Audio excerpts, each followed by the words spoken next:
Thank you all. Good morning. Happy Il Dem Day. Isn't it wonderful to have a friend in the Senate like Senator Dick Durbin, assistant leader in the Senate? Dick, you are too generous with your remarks. I appreciate them. I accept them on behalf of our House Democrats who were instrumental in making so many of the things you talked about possible. I thank you for your leadership in the Senate.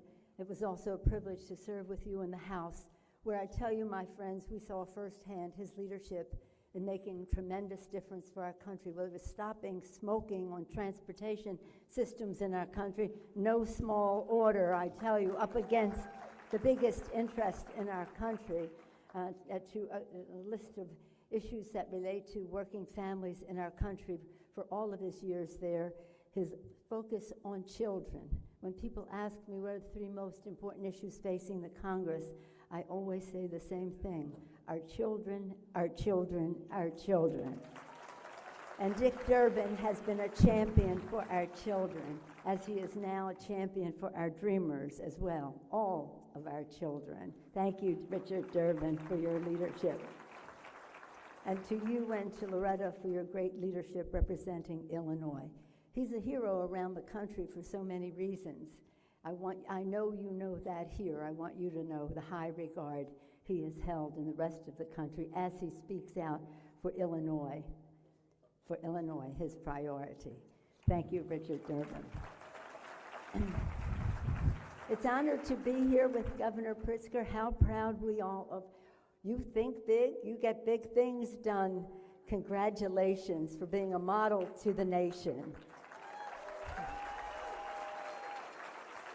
I was a friend of the governor's mother, so I knew him when he was a little boy. You can just imagine, it brings tears to my eyes to see him command the situation here, command the issues, command of the issues, command of the process, getting things done. We're very, very proud of you, all of us. Thank you, Governor Pritzker, for your leadership. And to you and the Lieutenant Governor and all of the other statewide elected officials, congratulations on your great work and leadership. President Cullerton, thank you for your warm welcome. It's an honor to be here with you and with the Speaker of what do you call it here, the House, the Assembly, the House? We call it the House in California as well. And it's wonderful to be here with all of you. Madam President, that has a nice ring to it, doesn't it? Christina, so impressive. The first woman to hold this position, a mother of 5, teach you a little bit about managing things, but you do it so well. And that's not all. Thank you for your wonderful victories in the last election and what you have planned as we go forward. You and all of your associates here should know that you are the VIPs in all of this. I myself was a regional chair in the California Democratic Party before I became the state chair. And we called our volunteers and our state chairs, our county chairs, our volunteers in politics, VIP. Our VIPs. Nothing can happen unless you own the ground. And you cannot own the ground without a message of aspiration and hope for the future. And you make that connection about what we believe in as a party and what that means in the lives of the people whose doors you are knocking on and the rest. So thank you, because you are the ones, as the governor said, who made all those victories possible 2018 and will be the source of hope in 2020, and you are. Take pride in who we are as Democrats. You know, people say to me sometimes, I don't vote the party, I vote the person. I said, that's good. What does a person believe in? Do you believe in a public policy that works for people? Take pride in this Democratic Party, despite some of its failings over time. It has been the source of more new ideas, more challenges to conscience, more greatness for our country than any organization you can name. In fact, today is the 84th anniversary, August 14th, the anniversary of Social Security, when President Roosevelt signed the bill. And it's not just about signing that bill. That was important, and it remains important in the lives of American people. It was about the spirit of it all, persistent, bold experimentation. So we don't come out rolling out what we have done. That's evidence of what we can accomplish, but it's what we will do. Persistent, bold experimentation, that is the vitality of the Democratic Party. And those priorities that emerge come from you, from listening to people. So I'm so thrilled to be here for many reasons, to pay my respects to all of you, to bring a message from our Democrats in the Congress, but also to catch the spark of Illinois, to catch the spark of the heartland of America, where our victory in 2020 will spring from.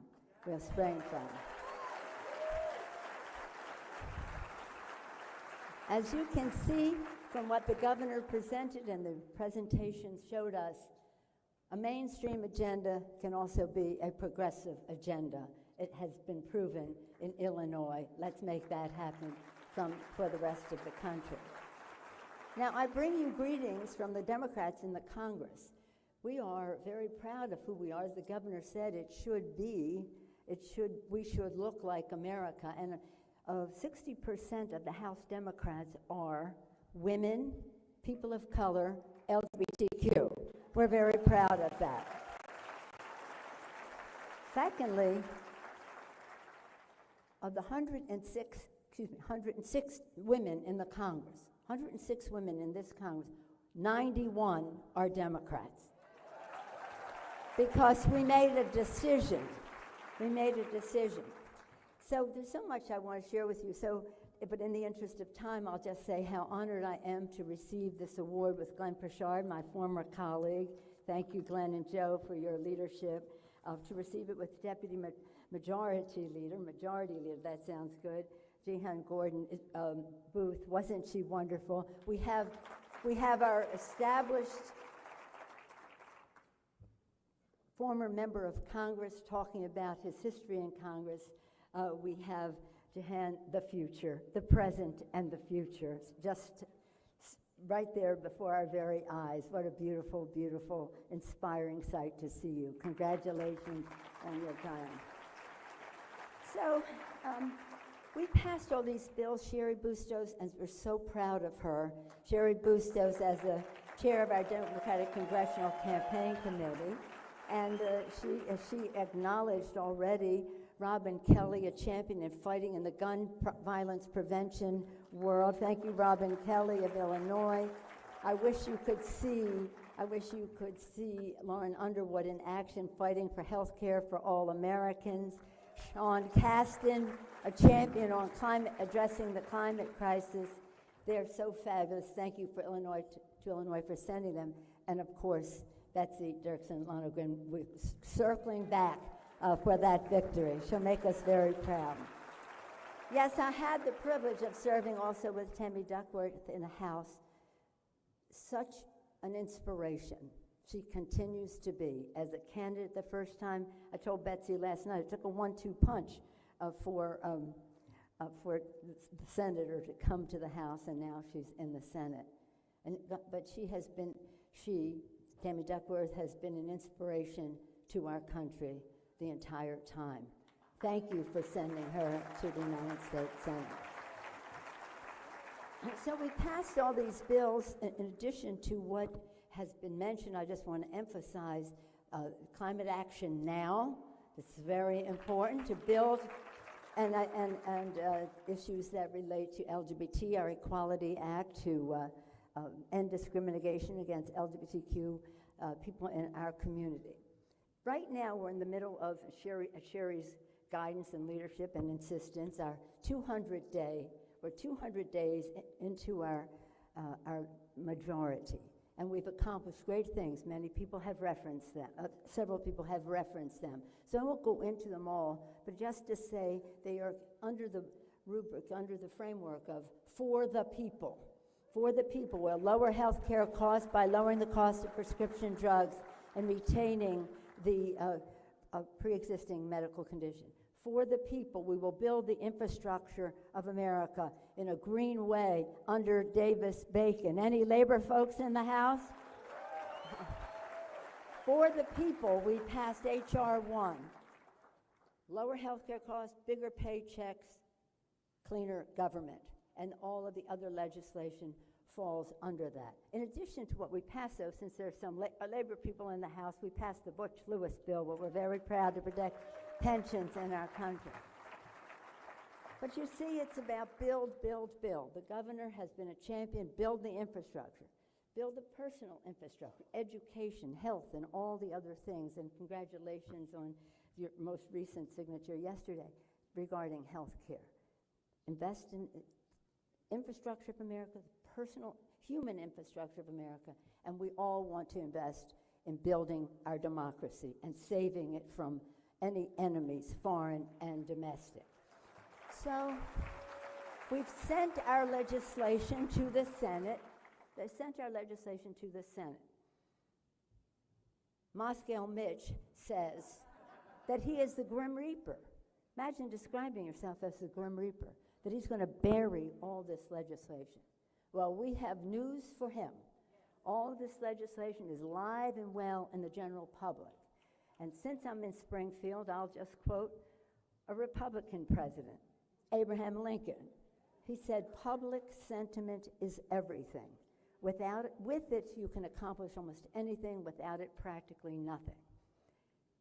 And that public sentiment is what you will help us make sure he is aware of. I have on my desk a beautiful sort of bronze little plaque with Lincoln and that expression written on it. Sherry Bustos gave it to me. I said, I can't accept it, but I will borrow it for a while. She said that it was on the desk of her father, Gene Callahan. How about that connection? How about that connection? Her proud tradition of values from which she springs, connected to her father, revered in this community, connected to Abraham Lincoln. Public sentiment is everything. Well, we have a lot at stake, and I hope that the charge I leave with you as we leave here are three things. One is we must have a national conversation, about stopping the role of big, dark money in politics and empowering the grassroots. H.R. 1, the first bill we passed, H.R. 1, reduces the role of dark money in politics, empowered small donors, ends voter suppression, John Lewis's provisions there, and will pass the Voting Rights Act and end so many other abuses of the system. H.R. 1, for the people. Secondly, we must meet the challenge of the climate crisis in our country. It's important it's important in every way. It's important to our farmers. It's important to our workers. It's important in every way. And we want to build the infrastructure in a green-blue way with our men and women from labor taking the lead on how we rebuild a green America. Working with our environmental community, unifying, not dividing. And then those are what we have to do as we go forward in the near future. But in the near future, we must pass gun violence prevention legislation. Every day we lose lives. Gun violence prevention. So we need to do that, and we need to do it soon. We've sent the bill over to the Senate. It was passed in February, just a few weeks after we obtained the majority. It was one of the first bills we passed. H.R. 8, designated 8 because it was 8 years then from the time of the Gabby Giffords assault on her life where other people were killed. And so we've been waiting since February. And now public sentiment must weigh in to save lives, to pass our bill, and to look at high-capacity magazines that should be eliminated as well. So here we are. I don't even talk very much about the person down the street, but I will say this, that we take an oath of office to protect our country from all enemies, foreign and domestic, and we will do so, and we will do so. No one is above the law. No one is above the law. We all must be held accountable for our actions. But it's about America. As Glenn said and others have said already, it's about America. And what is America? America is our Constitution with our great system of checks and balances, our freedom, our Bill of Rights, and the rest. That is it. And the president continually undermines our Constitution. What is America? It is this beautiful land from sea to shining sea and then beyond that God has given us, our natural patrimony, which he regularly degrades, in fact, including just this week. He has no respect for God's creation, the land of America. What is America? It is we are a land of immigrants, a nation of immigrants, unless you're born to be a Native American, which is a blessing to you and to our country. A nation of immigrants, which he disrespects as well. Our immigrants who come with their hopes and dreams and aspirations and courage, determination to make the future better for their families. Those are American traits, making the future better for the next generation of our families. These immigrants make America more American when they come here. And what is America? As the governor said so eloquently, it's our values. Our values, our budget should be a statement of our national values. What is important to us as a nation should be what we prioritize in a budget, not to give a budget that has a tax bill scam, really, a tax scam that gives 83% of the benefits to the top 1% in our country. That's just plain wrong. As Dick Durbin said, heaping mountains of debt into our children and our grandchildren with that. That is not a statement of our values. And as the governor also said about investing in education and into our future, into the well-being of the American people. Now, I get a lot of credit for unifying the Democrats, but I don't. Our values unify us, and our values are centered on the kitchen table concerns of the American people. So thank you for what you do, for making America more American, for focusing on our families, America's working families, rewarding and respecting work, not giving tax giveaways to the richest people in our country and calling that fair. It's simply not fair. But as we go forward, we do so with a responsibility to the founders, our founders, and all the courage they had to establish this country, this Constitution, this future, to our men and women in union who fight for freedom. Any veterans in the crowd, thank you so much for your service to our country. And to our children, the aspirations of our children. Again, I end where I began with Dick Durbin, his focus on children. Thank you, Richard. So in order to do the best for our country, we must win the election. Now, are you ready for us to expand our majority in the House by electing Betsy Dirksen Lonergan? Are you ready? Are you ready to have Tammy Duckworth and Assistant Leader Dick Durbin be chairman of committees and leaders in the a Democratic Senate, electing a Democrat? That means a big vote for Dick Durbin in this election. You may not think he needs it, but we all need it for a big vote to change who was in the White House. Are you ready to elect a Democratic president of Illinois, coming in very, very strong for whoever? Any one of our candidates would be a better candidate, better president. We all know that. But the fact is, I saw a button I loved here earlier, Democrat for president. Democrat for president. Are you ready to elect a Democratic president, Senate, House of Representatives, members of your state legislature as well? I thought you were. God bless you. God bless America. Thank you for this award and the opportunity to share some thoughts with you today. Thank you. Thank you. Let's again hear it for Christina. Isn't she a wonderful Madam President? Thank you. 1 second, stay here. I want to give our last Party Builder Award to Nancy Pelosi. Thank you for all you do. I'm going to exit that way. The IDCCA through the county parties is here to build our inclusive Democratic Party, bringing people together to impact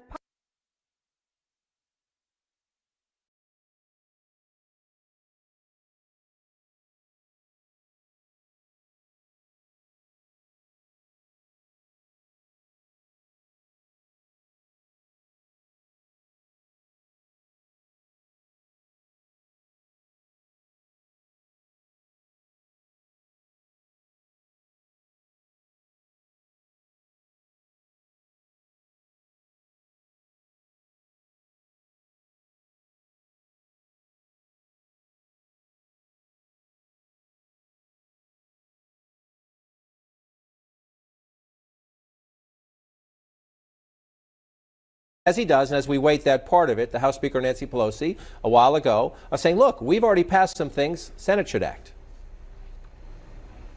We must pass gun violence prevention legislation. Every day we lose lives. We've been waiting since February, and now public sentiment must weigh in to save lives, to pass our bill, and to look at high-capacity magazines that should be eliminated as well. It's the last part there. Senator Bennett, more moderate Democrat in the Senate, says, let's just do one thing that we might. Even that would be hard, even though it pulls off the charts. That would be difficult to get through because of the political environment. He says, let's do that. Speaker Pelosi, will she in the end, if they give her one thing, will she take it? Yeah, I think that, look, I think in conference she would pass what they can from the Senate. But I was talking to one GOP senator over the weekend about this very topic, and this person said, look, the challenge that we're going to have is that we can probably get some kind of a red flags bill done, which of course is the provision that would allow people to alert potential threats for people who are acting erratically to sort of take the guns away from them. But this senator said the challenge we're going to have is getting the votes in the background checks. But the Democrats, as Senator Bennett got to in that clip, they're not going to be happy with a bill only on the red flags. They're not going to be satisfied unless there is at least a vote on the background checks. And a lot of conservatives say we'll do red flags as grants to states. It should not be a federal power. This should be even that's states. A challenge, right? Right. But the senators who are involved in this, Toomey, Manchin, Murphy, they've put their hand in this blender before.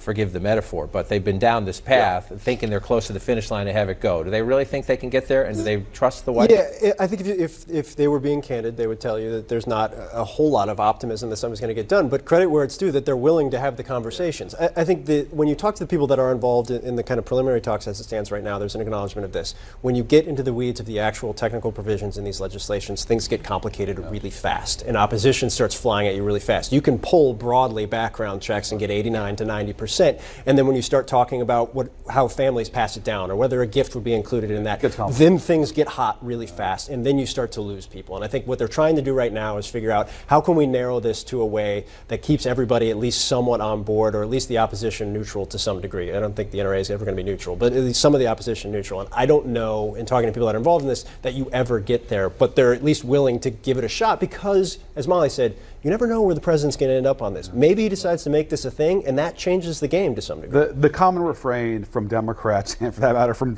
the GOP, whether it's Brian Schatz or Chris Murphy on the left or Joe Manchin certainly in the middle of their caucus or the right of their caucus, is this.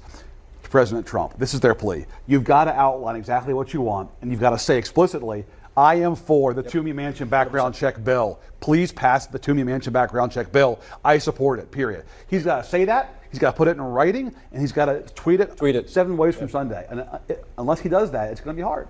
Well, we'll keep an eye on the president, on negotiations as well. When we come back, and this today from the House Speaker Nancy Pelosi, talking about her passion for the Democratic agenda, using a term about the top Republican in the Senate. We haven't heard her speak before. They sent our legislation to the Senate. Moscow Mitch says that he is the Grim Reaper. Imagine describing yourself as the Grim Reaper, that he's going to bury all this legislation. Well, we have news for him. All of this legislation is live and well in the general public. may be alive and well in the general public, but it's not moving in the Senate, the Democratic agenda right now. Why is she going in on Moscow Mitch? And I'm not totally sure going at him with a moniker that he very clearly disdains and gave a very lengthy floor speech attempting to rebut is necessarily going to help thaw any of the legislation that's currently frozen in the chamber. Look, Speaker Pelosi knew what she was doing. It is very clear both she and her team are keenly aware this has been trending. Moscow Mitch on Twitter in the left sphere over the course of the last couple of weeks. It has kind of blown up. And I think there's a little bit of a tweaking back and forth. And Mitch McConnell does the same exact thing with the legislative graveyard and yelling about socialists on a pretty regular basis, talking about the Democratic agenda and why he's there to kill it.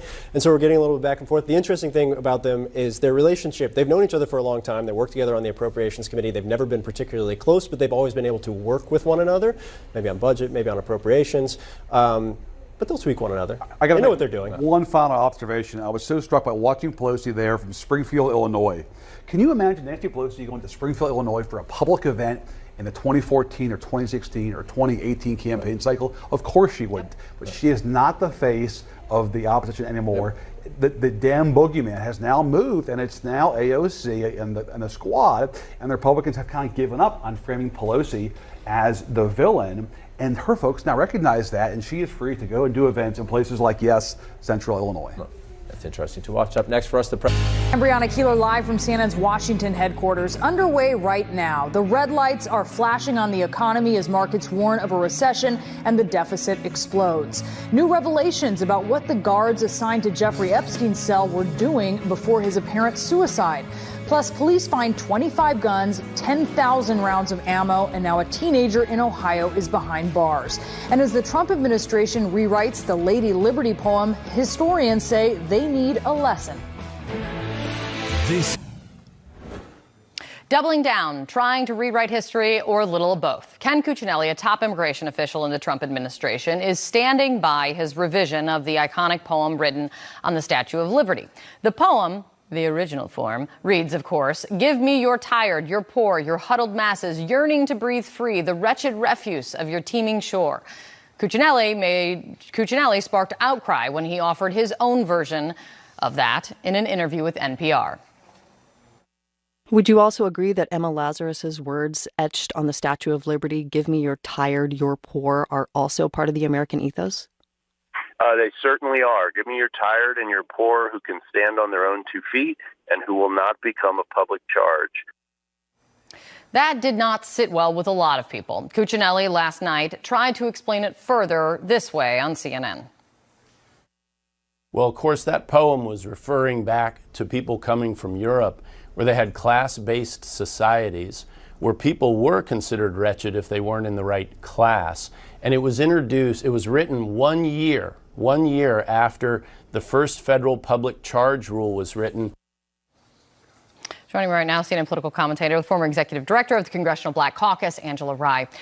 Angela, does that explanation that Cuccinelli gave to Aaron Burnett last night make it better or worse? What it makes it is honest. What we know about this administration, and we knew from Donald Trump's treacherous history with race. We knew when he announced his campaign. We knew when he was questioning Barack Obama's citizenship and otherizing him that anyone who is other, who they cannot trace through their lineage, right, is problematic. And so it is for that reason, Kate, I can't tell you how exhausting it is to talk about racism and xenophobia in this administration, but I also cannot express the outrage, the exhaustion the people on the other side of that racism are feeling. So I will yell about it until my voice is hoarse. This is a problem. This is something that we cannot sit idly by and watch. This is something that requires the allies among us who benefit from white supremacy and who have families who have benefited from white supremacy in this country. It's time for everybody to stand hand in hand and say, this is just not right. What's so crazy to me about the poem, Emma Lazarus, last name Lazarus, so of course it brings me to the Bible. And I think about the God that I serve. We see all of this evangelical support for Donald Trump. And I'm wondering, what Bible are they reading? There are some Bibles that have Jesus' words in red print. There's nothing about Christ's words that are in alignment with the policy implementation we see from this administration. It's a problem.